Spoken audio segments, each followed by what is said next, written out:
Hey, it's Robert with Hush Performance, and welcome to another edition of How to Yard. Today we're at a junkyard here to source an Acura TSX. This is going to have the K24a2. This is the engine most people like to build for street builds.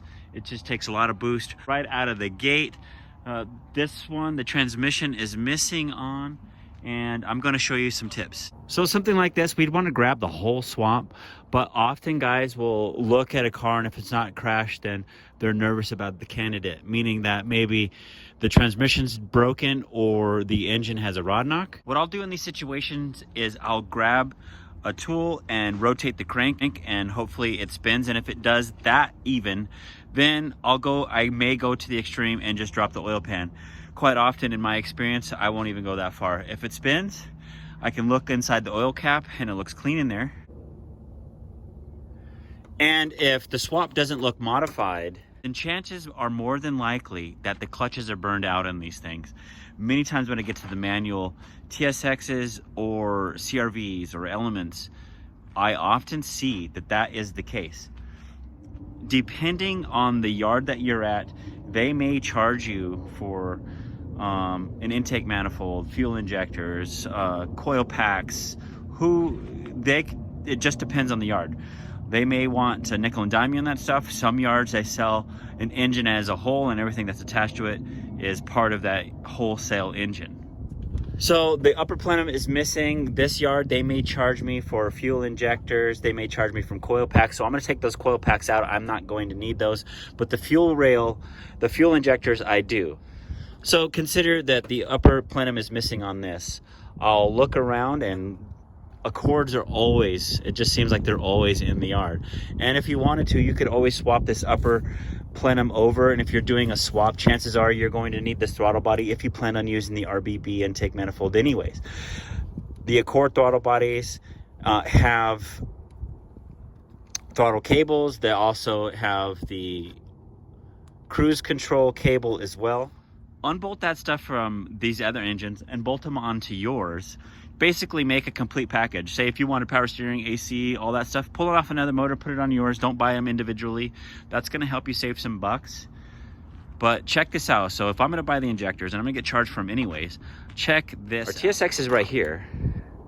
Right there is an RDX right behind it. If you're unfamiliar with this generation RDX, it's going to come with a K23. That's a 2.3 turbocharged engine. And the injectors on these engines are what a lot of turbo guys want. And check it out. They're on this engine. So I'm going to take this whole rail off, and I'm going to take the wire, the plugs too, because I believe the plugs are different.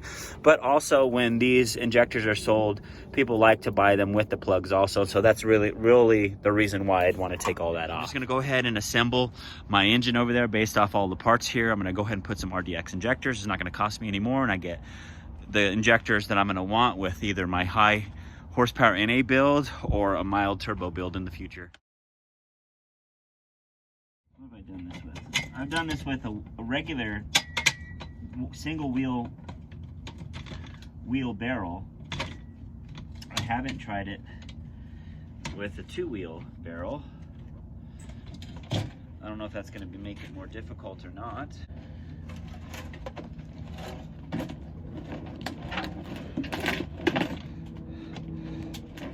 Okay.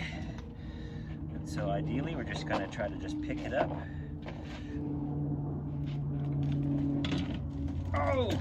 Oh, way easier.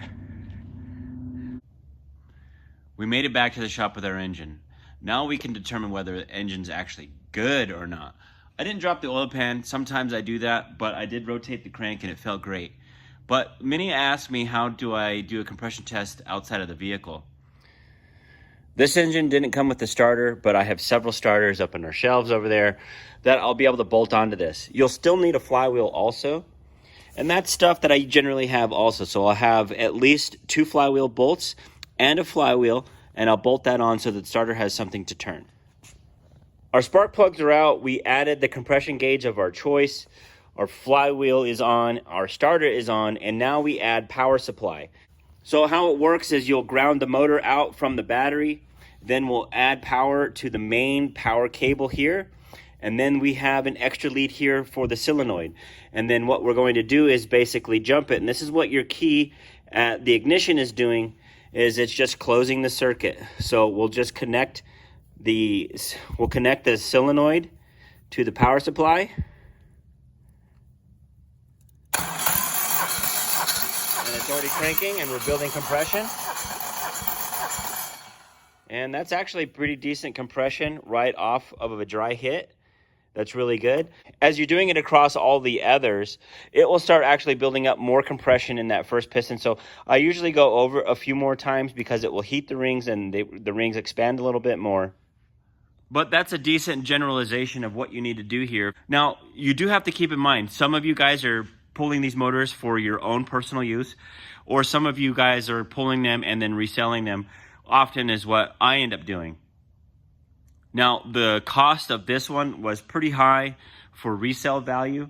This, though, would still be a great purchase for somebody who is pulling themselves. You just have to remember, sometimes if you have more time than money, then it makes sense.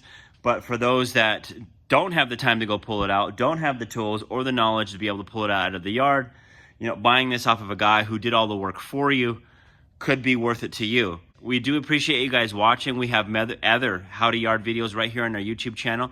Check our website out at hushperformance.com. And like always, happy tuning.